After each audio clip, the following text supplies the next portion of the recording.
You're listening to the Vibrant Happy Women podcast, episode number 143. We're talking all about dreaming today. Dreams have the potential to allow our subconscious mind to speak to our conscious mind. And in this episode, you're going to learn all about my recurring tornado dream and what it means, and how you can more easily understand what your dreams mean as well. Stay tuned. Hi, I'm Dr. Jen Riday, former burned-out mom of 6 turned happiness whisperer. And I'm here to help you get off that hamster wheel and make time for yourself without the guilt, so you can live a balanced, calm, heart-centered life. With over 2.5 million downloads, this is the Vibrant Happy Women podcast. Hey there, my friends. Welcome to Vibrant Happy Women. I am so glad you're here. I am Jen Riday, your host, and today we're going to be talking about my recurring tornado dream and what I learned from it.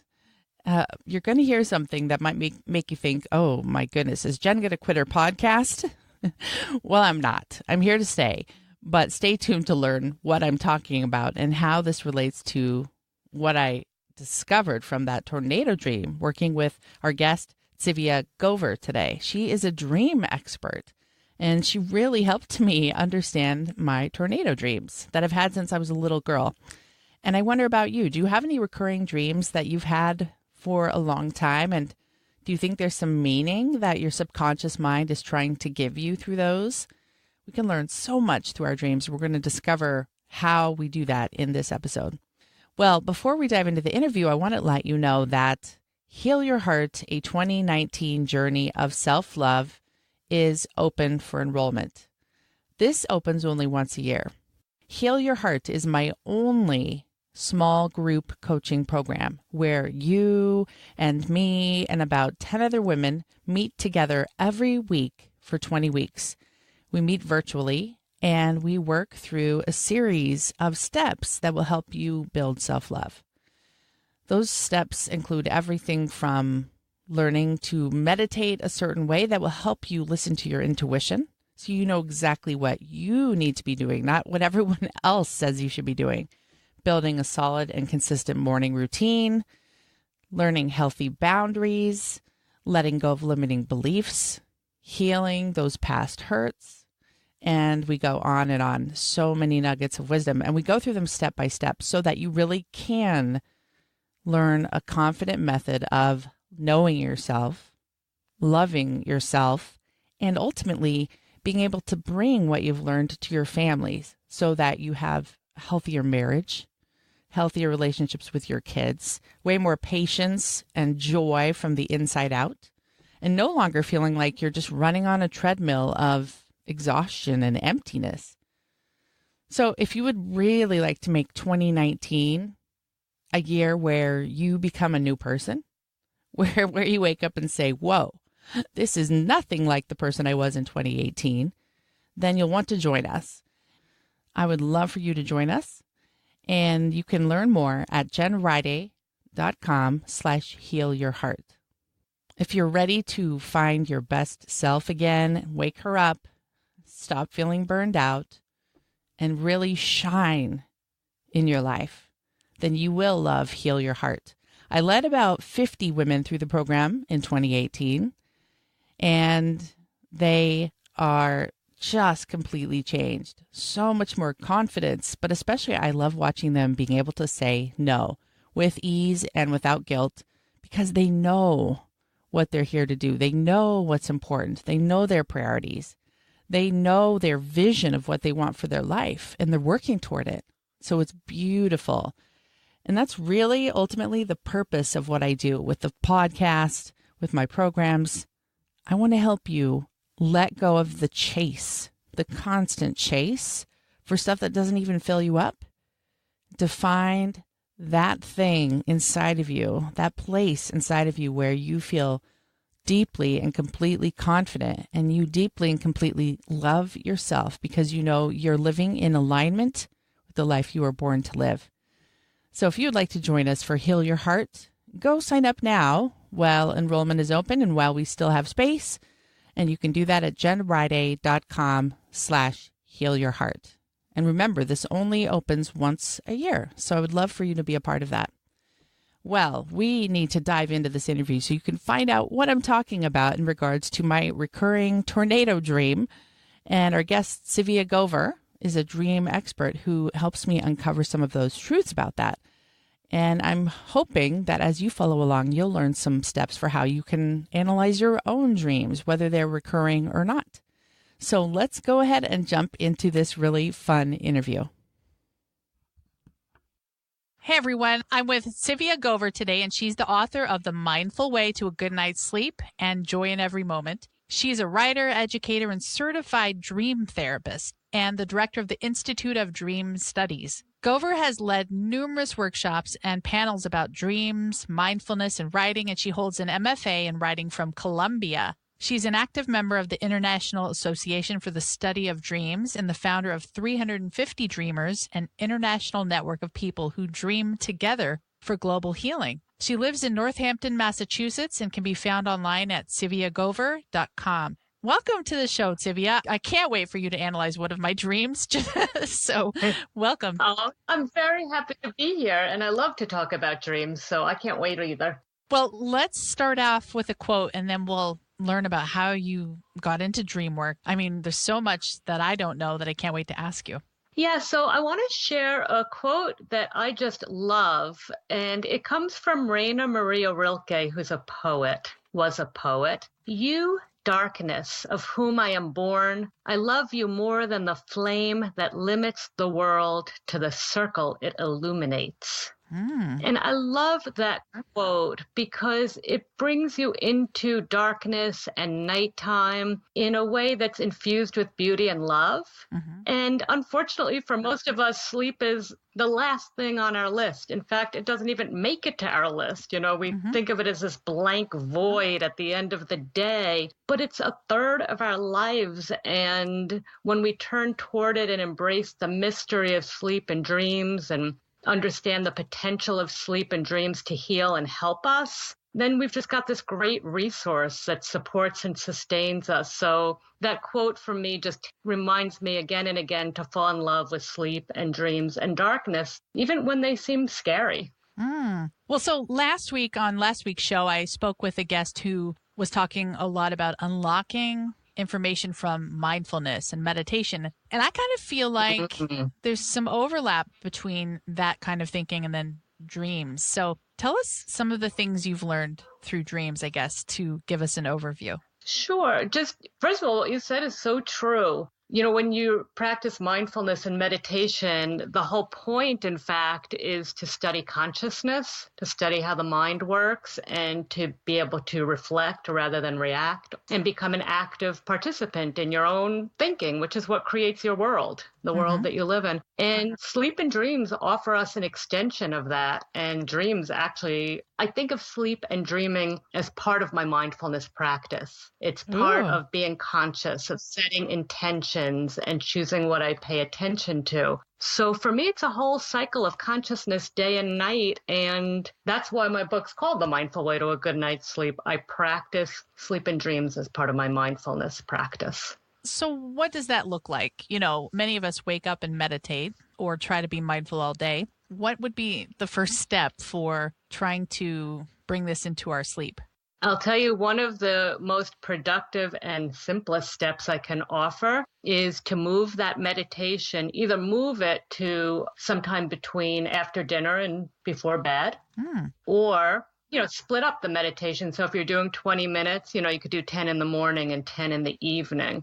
But getting into that meditative mindset before bed is a great first step. And then if you want to get really advanced, you meditate as you're falling asleep. You make that, we talk about falling asleep, but really you should descend step by step into sleep, and it's possible. So really advanced meditators try to become conscious of that moment that you make the transition from awake to asleep. And that's a powerful meditation. It takes a lot of practice, but why not try? Ooh, that's interesting. It's a great way to fall asleep. Yeah. And what's happening with your brain waves, the difference between being awake and asleep, all these levels of consciousness. I know there's several kinds of brain waves. but just to bring in some science. Exactly.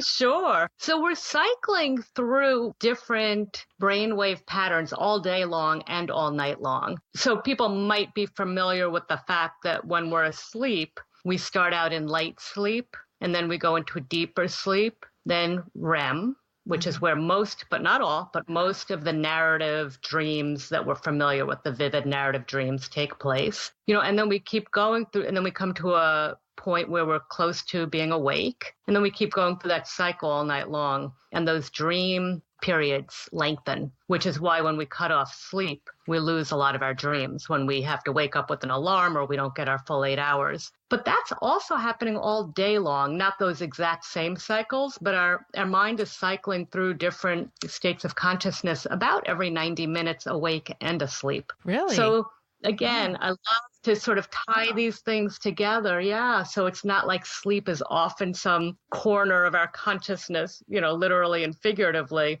but integrated into, a cycle we're going through all day and all night.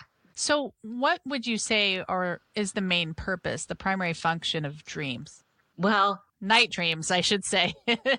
Absolutely. Yeah. Nighttime dreaming, which is what I'm most interested in and adore. So scientists can't really tell us exactly what the function of dreaming is. There are some objective things they can agree on, which is that dreaming helps with memory consolidation and learning. But for me and my practice and my studies, it goes so far beyond that. Dreams can help us with problem solving. Dreams can help us get new perspectives. Dreams can help us fall back in love with life because they make life more magical and give us such a rich field of possibility. So those are some of the functions I see that dreaming gives us and that I experience with myself and my clients and students. You mentioned that problem-solving piece, and I'm not really sure where I was introduced to the idea, but often when I've spent enough time on trying to solve something or decide something, I will commit that to my subconscious mind or whatever I think is happening there. I'll ask the question and say, hey, dream self, can you please solve this problem? And I love it because I do wake up with really kind of a decision made. Have you had experience with that or your clients? Oh, yes, absolutely. Again and again. So, there's that expression, let me sleep on it. Oh, yeah. And there's a good reason for that. So you're interested in some of the brain science of this, as am I. When we're dreaming, the part of our mind that handles random associations is online. Certain parts of our brain chemistry slow down and some amp up. And those random associations amp up when we're sleeping and dreaming. And that's one of the reasons that dreams can help us with problem solving, because we'll get in the same rut over and over when we think about it during the day with our waking mind. Just keep turning it over and over and we don't really get anywhere. But our dreaming mind, pops in anything. There's sort of no censoring so that everything is on the table. And so we are more likely to come up with a fresh new solution to the problem if we turn it over, as you've recommended, to the dreaming mind. I love that. So I know a lot of people look at dreaming as a way to maybe receive a message from God or a higher power. What are your thoughts on that kind of inspiration?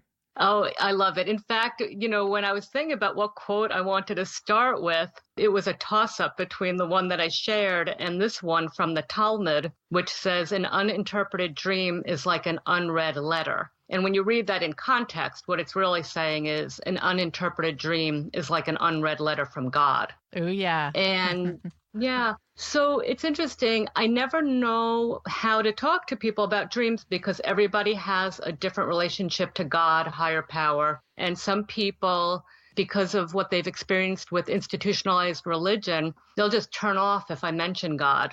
Psychology is sort of a secular language of religion, in my opinion, because when we talk about where dreams come from psychologically, we say the collective unconscious.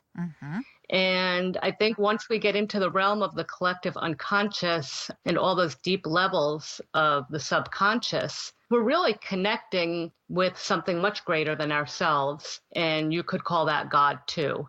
So I do think that dreams help us with our spiritual growth for sure. I do think that they come from what we would call a spiritual part of ourselves, but even that word turns some people off. I like to talk about the divine. That's something that people are more open to hearing about.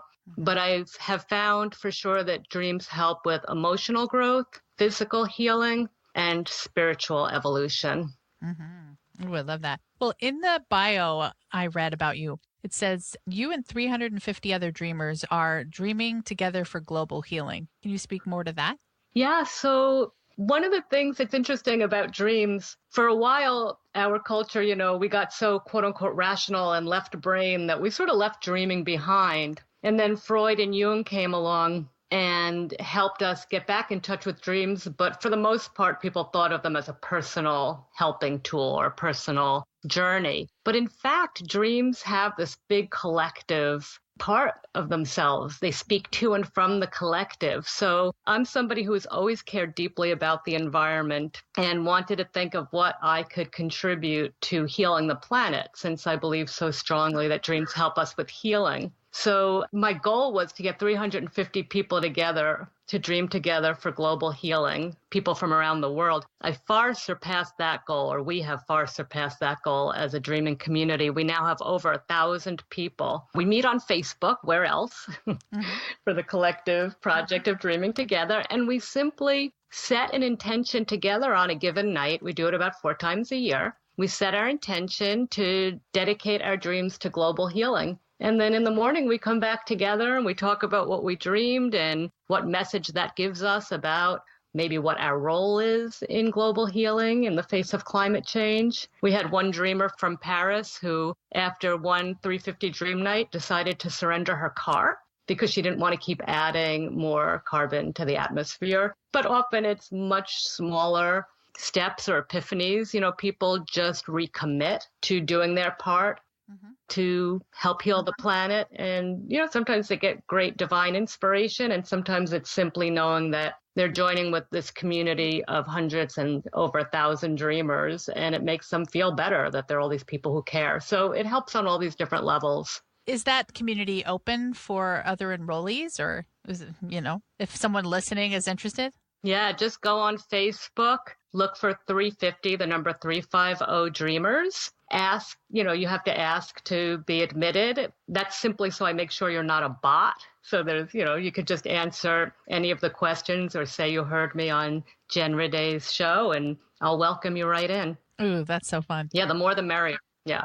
So Tzivia, let's talk more about your dream work with your clients. What kind of work are you doing to help people uncover the power of their dreams? My most effective tool that I have is listening when I work with people in their dreams. So I listen to people tell me their dream and I ask questions so I can help them listen to their dream. And what ends up happening is they find that their subconscious, their divine mind is speaking to them and offering them, always finding the healing message in the dream, even in nightmares. Ooh. So I think one of the most important things people learn is that all dreams come in the service of help and healing, health and healing, even our nightmares, even the scary dreams. And that's so important for people to understand, because usually the reason people shut down and shut off their dreaming mind and turn away from dreams is that they've had a scary dream in the past. And that might even consciously or subconsciously be keeping them from getting a good night's sleep. They avoid sleep because they don't want either scary or uncomfortable or incomprehensible dreams. That just makes them uneasy. Oh, that's so interesting. Yeah, isn't it? So when I'm able to help people realize that dreaming is a healthy byproduct of sleep, and that beyond that, it's really our superpower, our hidden superpower. I love to just reintroduce them to their dreams, and so they can sleep better, dream better, and wake up to a much better world. What about people who say they don't dream? What do you say for them? Yeah, well, they do. Everybody dreams. Everybody dreams several times a night. So they're not remembering their dreams. And again, some people don't want to remember them. And I try to encourage them, as I just said to you, to look at them maybe a new way. And if they want to remember them, I give them some real simple advice that's extremely effective, which is simply to give your dreaming mind the message that you care and you want to remember your dreams. And one of the ways we do that is by putting pen and paper, preferably a notebook, next to the bed, and set the intention, tonight I'll remember my dreams. And then in the morning, to write something in that notebook, to think for a moment before jumping out of bed, do I remember anything? And even if you don't remember anything, write that in the notebook. Well, I thought about it for a minute, but I don't remember anything. Even if you remember a teeny thing, I don't remember the dream, but I think it was a nice dream, even to write that. And if you do that every day for a week or two, 9 times out of 10, that's going to reconnect you with your dreams. Oh, that's great. I once kept a dream journal, and I don't think this was the right way, but I would wake up in the night and wake myself up and write everything down and then start to fall asleep again. And I became so exhausted. So it's probably enough to just do it in the morning. Is that what you're saying? Yes. And what I would say to people who wake up in the middle of the night and remember a dream, jot down just a word or an image. So even if you just remember there was a coffee pot in the dream, just write down coffee pot, and that might jog your memory in the morning. So you don't have to wake all the way up. You don't have to write everything down. Right. But that might jog your memory. Yeah. Yeah, I did do that. And it was so funny to read in the morning because some of the things I had no memory of, and it was so random. So it's really a funny process. Yeah. It's a funny process. And I love that it makes you smile and laugh, because that alone is a great result. Yeah. Well, I am a believer that it helps me to solve problems, no doubt about it. And then I know I have friends who have even bigger beliefs about dreams, like, that, like you said, that message through the collective unconscious. And so I do have a recurring dream that I would like to tell you about. How would that be, Tzivia? Oh, I would love to hear your dream. Absolutely. Okay, I'm going to just give a hint that it's about tornadoes. But first, we're going to have a really quick word from our sponsor and then come back and I'll have you interpret my recurring dream about tornadoes. Wonderful. Do you enjoy unwinding with a nice hot bath? Taking a bath is one of my favorite things. And what makes it even more fun is using Knipe products. So Knipe products are bath and shower products that are based on formulas created over 125 years ago by a monk in Bavaria who used plant oils to create the hydrotherapy movement. Well, these treatments inspire the Knipe products today. The salt used in their bath salts is completely uncontaminated by environmental influences, free of toxins and chemical additives, and rich with trace minerals such as magnesium, calcium, and zinc. Minerals known to ease muscles and help you to sleep better and have softer skin. I personally love Knipe's foot repair butter. I used to have cracks in my feet that were a little embarrassing. And I put this stuff on my feet. It not only soothes me and relaxes me, but my skin on my feet looks baby soft, like it kind of rivals my little girl's feet. So I'm very proud of that. You should definitely give the Knipe Foot Repair Butter a try, along with their bath oils and their bath salts and all their other amazing products, which are therapeutic and will help you feel so much more relaxed. Well, you can get 15% off your first order from Knipe by going to knipe.com, KNEIPP.com, and use promo code HAPPYWOMEN. That's KNEIPP.com and use promo code HAPPYWOMEN for 15% off your first order from Knipe. All right, so welcome back. And Tzivia, this is my recurring dream that I have had since I was, I'm sure, 5. I remember the first time I had it. I had to wake up my mom and have her come sit with me. But essentially, I have various versions of this dream where tornadoes are coming. I sometimes see one or sometimes multiple. And the whole dream is about me getting all my loved ones safely to the basement. And then inevitably, there's someone missing, or we need to grab something, or gosh, that other person, the whole dream is just nonstop me trying to get everyone to the basement. And we are never hit by the tornado. And what does it mean? Because I have it, I'm sure once a week I have for my whole life. It's so strange. Oh, yeah.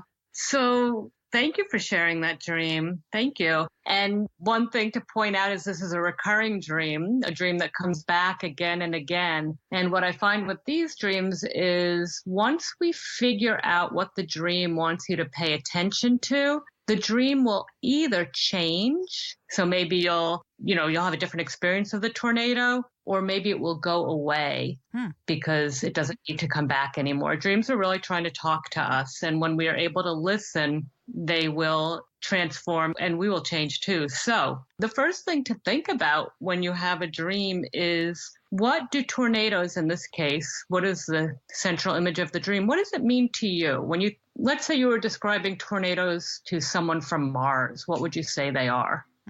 Spinning vortexes of energy and darkness and destruction. Wow, that came right to my tongue. Was that enough? So Should I keep going? Yeah, of energy and destruction. Darkness too, did you say? Mm-hmm. Yeah. And how do you feel when you see these tornadoes in the dream? Fear. And my mind immediately goes to loved ones, my kids in particular. And I suppose when I was younger, it went to my family. Yeah.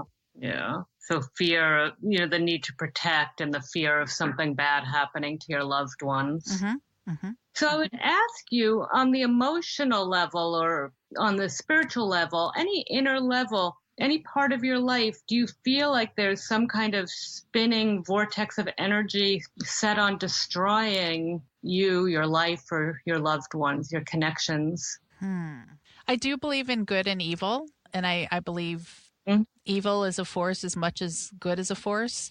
Star Wars, there's a real equivalent in our universe.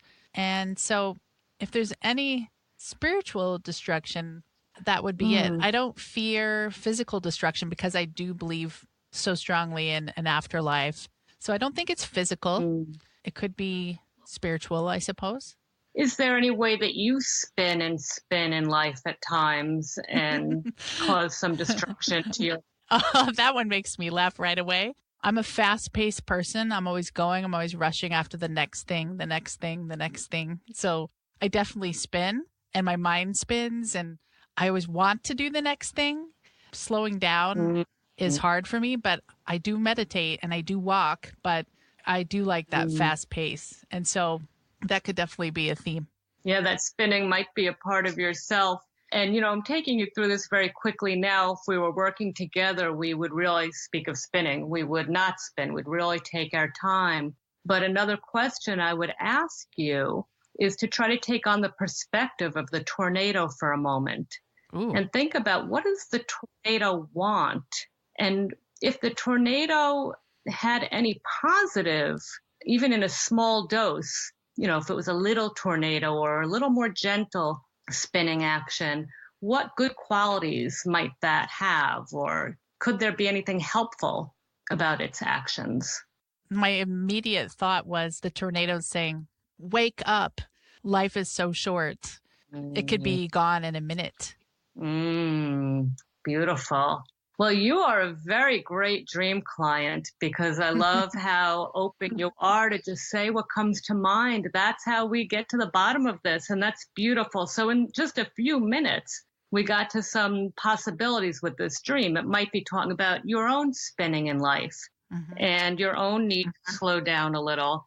And also a really deep message to wake up and remember how precious life is and to be close to your loved ones, which could be the reward for some of that slowing down, more quality time with the people you want so much to protect. You're right. I think you nailed it. Oh, but how to put it into practice. Yeah, so that's a great question. And that's where dreams are really helpful. So I invite any of your listeners to play with their dreams the way we just did with this. And then how do you put it in practice? Because if you just have this conversation, it's interesting, but it didn't change your life.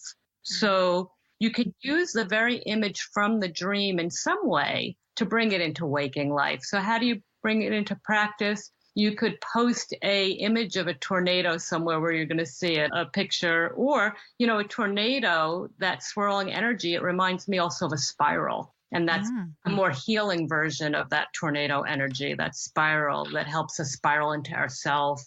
But in any case, to either post an image of it or to do a little twirling around before or after a meditation and to say that affirmation to yourself, I want to wake up. Life is so short.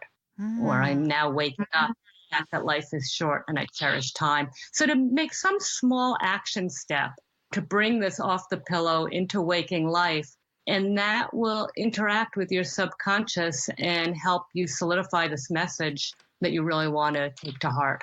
Wow, this is so beautiful. If anyone wanted to work with you and do some more advanced dream work, what do you offer and where could they find out more information? Sure, I work with people literally all around the world. English is my only fluent language, so as long as people speak English, I love to work with them.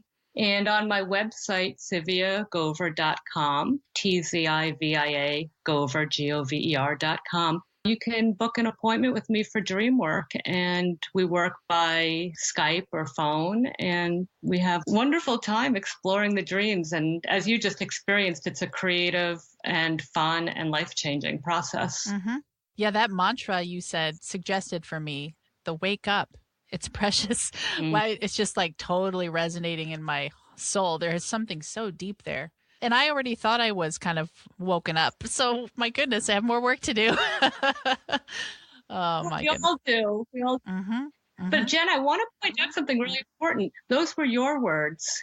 Mm-hmm. I was just echoing your words back to you. And Right. that's what's beautiful about this dream work. We say interpretation, but really I'm not interpreting your dream. I'm listening to you and feeding you back what you're saying. Mm-hmm. So it's yours.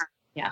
Nice. Oh, I love this. Well, we could go on, but I would like to jump in and talk about a few of your favorite things. Especially, I'm interested to hear, what does your daily routine look like, especially your morning and evening routine? Yeah. So I always start with evening. For me, the day starts with night. So my evening routine looks like a little bit what we started to talk about before, which is I like to start winding down at least an hour before bedtime. And I meditate during that time. Sometimes just a few minutes. 12 minutes is what I consider my minimum daily requirement. And before bed, I really try to start focusing on gratitude. I like to make a list of 10 wonderful things about the day that just passed, and I write that down in my journal. And in terms of the things that are part of that routine, I have a sleep mask that makes me feel real cozy before bed. And a sleep mask, in addition to shutting out some of the light, it puts a gentle pressure on your eyeballs that slows your eyes down to help you fall asleep. And I live in New England, and so in the cooler weather, which we're getting plenty of right now, one of my favorite things in my evening routine is to heat up in the microwave one of those buckwheat hot packs. Mm-hmm. Sometimes they're lavender scented. You can put them in the microwave, and then I slip them between my sheets before I get into bed, so they warm up my sheets for me. And, if it's scented with a little bit of lavender, it makes for a little aromatherapy just before bedtime. So that's part of my sleep routine. And of course, I always have my journal and my pen near my bed to write down dreams. If I have a question, I'll write it down in the journal before bed. And waking up is actually similar in that I try to connect with gratitude before my feet hit the floor to, just thank God or be grateful for a safe night of sleep and dreams. And of course, I like to lie in bed for a couple of minutes and write down my dreams if I can, if I have the time. So those are some of the major components. I also love to start the day, while I'm eating breakfast, I'll have nearby me one of my inspiring books of quotes or something like that so that I can start off with some positive thoughts before I turn the news on. That sounds great. And I love that you talked about an evening routine. We often don't mention that on the show, but it's important, especially if you want to have a calm, restful night of sleep, maybe with some great dreams to write in the morning. So thank you for that. Absolutely. It's so important. I like to think of the routine as the route into sleep and dreams. It's like you're starting the pathway in. Yeah. Yeah. Well, what is your favorite life hack? It's just any random tip you have that you find helpful that maybe others don't know about. I am the queen of random tips. I just love life hacks. And I'm always collecting tips and putting them into practice and sharing them in my books and my writings. But I have so many of them. One we talked about already, which is what I call dream incubation, which is asking my dreams a question and paying attention to the answers, because that really gives you a leg up in life. A lot of great creative and inspirational thinking comes from that. Another one I'd love to share with people because it works for me and I hope it will work for others. I know it does with my clients. A lot of what keeps us from sleeping and enjoying a good night's sleep is our racing brains or anxiety, our racing minds. So I like to bring what I call some meditation into bed. So I call it meditation. So if you're feeling anxious, if you wake up anxious at any time in the night, you can actually use anxiety as your meditation object. Usually we meditate on the breath. So I sort of love to befriend that anxiety and just suspend all judgment. And as I'm lying in bed, focus, where is it in my body? When you drop the story of anxiety, it's just feelings, it's sensations in the body. And you just start focusing on that and dropping any story and any judgment, just being curious and paying attention to the anxiety itself, just like you would pay attention to breath on the meditation cushion. And it can bring you into really relaxed, hypnotic, dreamy space. So just that's great. Around. Meditation. I love it. Even if you don't fall asleep, you've had a nice, relaxing time in bed and an interesting one. So yeah, that's great. What's your favorite book, Tzivia? So many favorite books. Well, for one thing, in addition to dreams, I love poetry. So I love to read over and over again, Walt Whitman's poetry, which is very metaphysical and beautiful to me. When it comes to sleep and dreams, a new book that I've been really enjoying is Matthew Walker's book on why we sleep, because it gives a great all-around picture from a scientific point of view of sleep and dreams. Just a reader, so I'm always having a pile of books by my bed, and yeah. Awesome. I think we all do. Well, I'll tell our listeners they can find links to everything we've been talking about on our show notes page at jenriday.com/143, including the link to your Facebook group and your website and Matthew Walker's book. Well, let's go to my favorite question. What does it mean to be a vibrant, happy woman? Well, for me to be a vibrant, happy woman is to be an empowered woman. So recognizing our power from within. And a big way for me to get there is to be very conscious of what intentions I'm setting during the day, what I pay attention with, sort of deciding ahead of time how I want to experience my time awake and asleep, both in dreams and waking. And one of the beautiful byproducts of that is you start to experience synchronicity, these so-called coincidences, but meaningful coincidences. And when you do that, when you're setting your intentions, when you're paying attention, especially to your dreams, life starts to take on some magic. You really do start to feel powerful and that you're living in a vibrant, alive, and responsive universe. And to me, that just makes life joyful and rich and worth living. So you set an intention at night and in the morning, would you say? Yeah, I try to remember to set intentions all day long. Every time for example, when I started this interview, I set an intention that I want to enjoy myself and I want to share my joy for dreams with others. So yeah, and then at the threshold of sleep and waking. Yeah. Wow, I love that. I'm going to try that. Well, let's have a challenge from you to the listeners and then we'll say goodbye. Okay, well, I would really love to invite your listeners to pay attention to their nighttime routine and see if they can add some comfort and care to the process of getting ready for sleep. And if they can, to, as we said, set an intention to remember their dreams, because it really will help them to sleep better, dream better, and wake up well. Thank you. That's a great challenge. And also, we mentioned where people can learn more about you, but remind us again of your book and why we should all read it, because I thought it was great.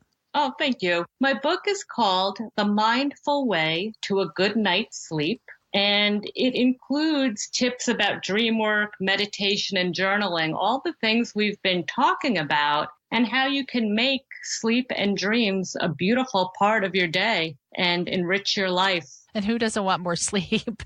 But adding the dreams, why not? Let's solve some problems while we're sleeping too.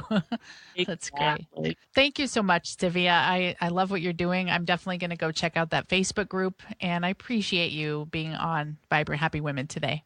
Oh, thank you, Jen. It's been a true pleasure. And I love your podcast. I hope more and more people find you, and I'll certainly point them in your direction. Oh, thank you. I appreciate it. So there you have it. Dreams can be powerful. They can teach us things. They kind of portray an energy or a feeling or thoughts or beliefs that maybe we need to analyze. Maybe we need to shift. maybe we need to change something in our lives, and our subconscious knows it. And I want to challenge you to look at your dreams and see what those could mean for you. Also, don't forget, if you would like to heal your heart and take that 2019 journey of self-love with me and about 10 other women in a small group where we meet every week and we talk about everything from limiting beliefs to boundaries, to past hurts. We do inner child work. We do empty chair work. We do mirror work. We do all kinds of things and use all kinds of tools that will help you essentially rewire your brain and create superhighways of self-love in your neural connections so that it's automatic for you to think healthy thoughts about yourself and wake up and say, hey, I'm pretty freaking awesome, instead of, oh, I'm such a bad mom. Because look, ultimately, you're passing on the way you think and live to your own children. And there's no greater gift you could give them this holiday season or beyond than learning to love yourself, because they're going to feel your confidence. They're going to feel how much you love life. So if you'd like to give yourself that gift, or your loved ones, giving everyone around you permission to love themselves as they watch you do it, they watch you heal your heart, then definitely join us in Heal Your Heart. You have until Thursday this week to sign up, and you can do so at jenriday.com/healyourheart. Remember, this program only opens once a year, and I would love for you to join us. And again, that's available at jenriday.com/healyourheart. Well, I thank you so much for listening and for being a part of this dream episode. And I hope that all your dreams come true this week and that you make it a vibrant and happy week. Take care. Thanks for listening to the Vibrant Happy Women podcast at www.jenriday.com.